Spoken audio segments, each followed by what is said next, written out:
நீங்க இது உங்களுக்கான கோப்பை, உங்களுக்கான ரொக்கம் காத்துட்டு இருக்கு.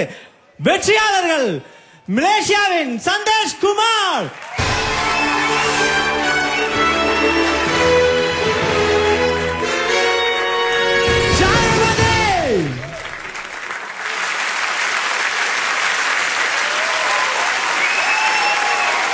Wow!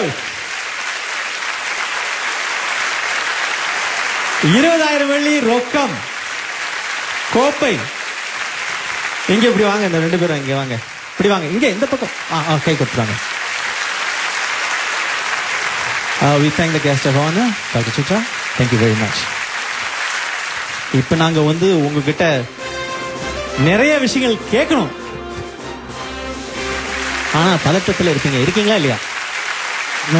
பதட்டம் தான் இருக்கு. அதனால உங்களை சாந்தமாகறதுக்கு நாங்க ஒரு விஷயம் செய்ய போறோம். இது வரைக்கும் 3 சுற்றுகள் நடந்துச்சு. 3 சுற்றுகள்லயும் வந்து நீங்க எப்படி ஜெயிச்சீங்க அப்படின்னு தெரிஞ்சுக்கிறதுக்காக 3 நடுவர்களும் கொடுத்த புள்ளிகளை, உங்களுக்கு மட்டுமே எல்லாருக்கும் கொடுத்த புள்ளிகளை இப்ப பார்க்க போறோம். எல்லா சுற்றுகளையும் சேர்த்து இதோ கிராபிக்ஸ் உங்களுக்காக.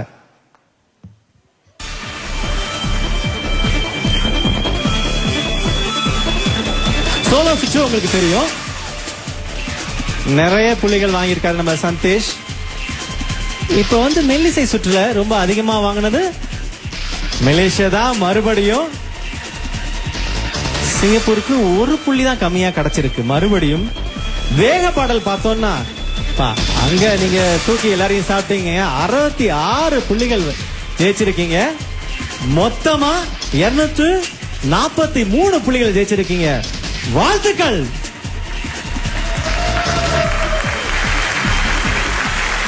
இப்ப சொல்லுங்க, நிதானம் ஆயிட்டீங்களா? இப்ப உங்களை பார்த்துட்டு இருக்க விசிறிகள், மலேசியால இருக்க எல்லாருக்கும் நீங்க என்ன சொல்ல விரும்புறீங்க? உலகம் பூரா இருக்கவங்களுக்கு என்னங்க சொல்ல விரும்புறீங்க? எனக்கு வாழ்க்கையில வெற்றியில இந்த வெற்றி வந்து ஒரு சிறந்த வெற்றின்னு சொல்லலாம். ஏன்னா வந்து ஏன் தெரியுமா, நான் அங்க மலேசியால இருந்து இங்க வந்து சிங்கப்பூர்ல ஐயோ நாடு புதுசா இருக்கு பாருங்களேன். நான் என்னமோ புதுசா அங்க வந்த மாதிரி ஒரு அப்படியே அறந்த வாழ் மாதிரி அப்படியே தெரிஞ்சுக்கிட்டு இருக்கேன் ஓரத்துல. அப்படி இருக்கும் என்ன கூப்பிட்டு வெற்றி திடீர்னு நீங்க வெற்றியாளர் சொல்லும் போது எனக்கு ரொம்ப சந்தோஷம்.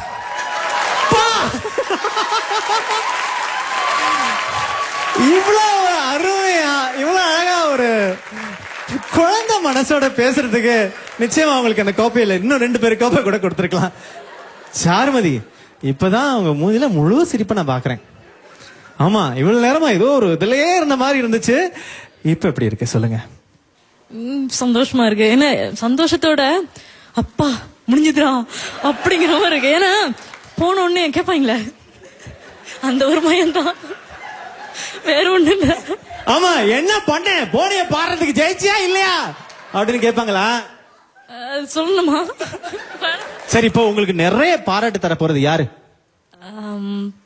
கண்டிப்பா என்னுடைய பொண்ணு தான். ஆமா. இந்த மாதிரி ஒரு 3 நாடுகள் இணைஞ்சு ஒரு போட்டி நடந்தது.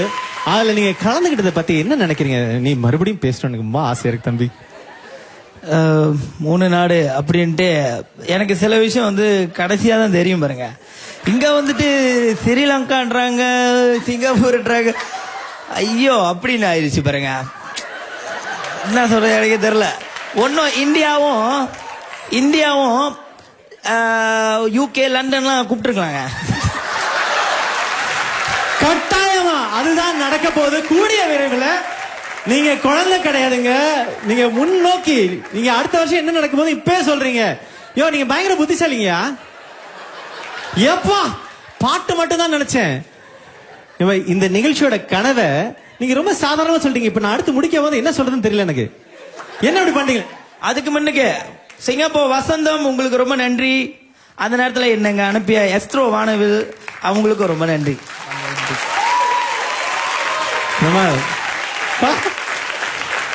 ரொம்ப நன்றி. சரமதி, நீங்க ஏதாவது சொல்ல போறீங்களா? அந்த 3 நாடுகள் சேர்ந்த இந்த மேடை பத்தி ஏதாவது சொல்லணும் ஆசையா இருக்கா? கண்டிப்பா. பல மேடைகளை பார்த்து எனக்கும் இது ஒரு புது அனுபவம். அதுவும் இன்டர்நேஷனல் காம்படிஷன் வரும்போது this is I think the first time. அந்த மாதிரி ஒரு வாய்ப்பை கொடுத்த ஆஸ்ட்ரோக்கு, வசந்தம்க்கு என்னுடைய முழு வணக்கத்தையும் நன்றியும் சொல்லிக்கிறேன். கண்டிப்பா வளர்ந்து வரும் கலைஞர்களுக்கெல்லாம் இந்த மாதிரி ஒரு வாய்ப்பும் நல்லா அமையும்னு நான் வேண்டிக்கிறேன். ரொம்ப நன்றி, ரொம்ப அருமையா. ரொம்ப சீக்கிரமா நம்ம வந்து ஏன்னா இவங்களும் வெற்றியாளர்கள் தான். ஏன்னா ஒரு நாட்டை பிரதிநிதிச்சு இங்க வந்திருக்காங்கன்னா லேசுப்பட்ட காரியம் கிடையாது. இப்ப எப்படி இருக்கு உங்களுக்கு உணர்வு? ரொம்ப சந்தோஷமா இருக்கு. நம்ம வந்து எவ்வளவு முடியுமோ அவ்வளவு கொடுத்தோம். சோ இது நடந்தாலும் நம்மளுக்கு ஓகே தான். அழகா பேசுறாங்க. ஐயோ புத்திசாலி பிள்ளை. நீ தம்பி கௌஷிக் சொல்லுங்க. எப்படி இருக்கு? நிச்சயமா ஒரு ஸ்பீச், பிரமாதமா ஸ்பீச் ஒன்று இருக்குன்னு எனக்கு தெரியும். ஆக்சுவலி சொல்றதுக்கு ஒன்றும் இல்லை, நிறைய ப்ராக்டிஸ் பண்ணியிருந்தோம். But I'm kind of disappointed definitely. And I mean judges decision, so I have nothing to question about it. என்னுடைய இசை அறிவை பொறுத்த வரைக்கும் நீங்க பிரமாதமா பாடுங்க கௌஷிக். கௌஷிக் ஒரு பையன் கேட்டுடுங்க.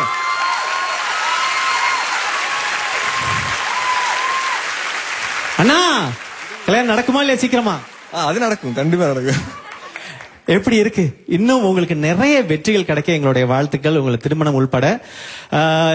இந்த இந்த இந்த உணர்வை பத்தி என்ன சொல்லுங்க போய் உங்களுடைய ஊர்ல? இது நல்ல நல்ல ஒரு எக்ஸ்பீரியன்ஸ். இந்த இந்த ஷோக்கு வந்தது. இன்னைக்கு பெஸ்ட் கொடுத்தவங்க ஃபர்ஸ்ட் எடுத்தாங்க. ஆரம்பத்துல இருந்து ரொம்ப நிதானமா தாங்க இருக்காரு. கட்டாயமா இப்படி ஒரு பாட்டு பையனுக்கு நம்ம பொண்ணு கொடுக்கலாம், தப்பே இல்லை. இந்த பக்கம் வாங்க. அழகி எப்படி இருக்கு? எது எப்படி இருக்குங்க? போட்டி தாங்க. நான் என்னையா கேட்க போறேன்? நிகழ்ச்சி முடிய போது இப்போ நீங்க ஆரம்பத்துல இருந்து கேக்குறீங்களே. இல்ல ரொம்ப நல்லா இருந்தது. என்னடா எல்லாருமே பிராக்டிஸ் பண்ணும்போது ரொம்ப பெஸ்டா பெர்ஃபார்ம் பண்ணோம். இருந்தாலும் இந்த ஃபைனல் ஸ்டேஜ் அப்படின்னு சொல்லும்போது நர்வஸ் கண்டிப்பா இருக்கும். சோ இதுல வந்து யாரு பெஸ்டா பெர்ஃபார்ம் பண்ணாங்களோ அவங்களுக்கு ஜட்ஜஸ் ஓட் பண்ணிருக்காங்க. சோ எந்த முடிவா இருந்தாலும் நாங்க ஏற்றுக்கொள்ள தயார். அண்ட் இவங்க சொல்லவே தேவையில்ல, ரொம்ப நல்லா பெர்ஃபார்ம் பண்ணாங்க. நாங்களே என்ஜாய் பண்ணோம்.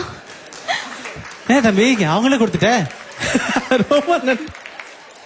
சரி, எல்லார் போட்டியாளர்களுமே அவங்க ரொம்ப சிறப்பா பண்ணாங்க. ஒரு நாட்டை விட்டு இன்னொரு நாட்டுக்கு வந்து அவங்க நாட்டை பிரதிநிதிச்சு பாடுறது அப்படிங்கறது வந்து பெரிய விஷயங்க. அவங்க எல்லாருக்கும் நம்ம பெருசா ஒரு கைத்தட்டை கொடுக்கலாம். இப்ப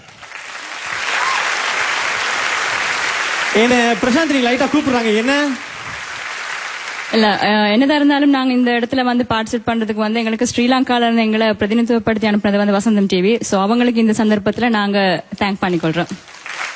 நன்றி. இதுக்காக தான் நீங்க டக்குனு இப்படி கூப்பிட்டீங்களா? எது எப்படியோ நான் போயிட்டு வந்துட்டேன். இந்த மாதிரிதான் ரொம்ப சந்தோஷமா மத்த நாட்டில இருந்து வந்த கலைஞர்களை நாங்க பார்த்தோம், பழகணும், ஊரை சுத்தி காமிச்சோம், நல்லா பாடினாங்க. இந்த உறவு வந்து இன்னும் நிறைய நீடிக்கும், வளரும். இதே மாதிரி இன்னொரு நிகழ்ச்சியில மறுபடியும் நாங்க உங்களை சந்திக்கிற வரைக்கும் உங்களிடம் வணக்கம் கூறி விடைபெறுவது அடியேன் ஆனந்தக்கண்ணன்.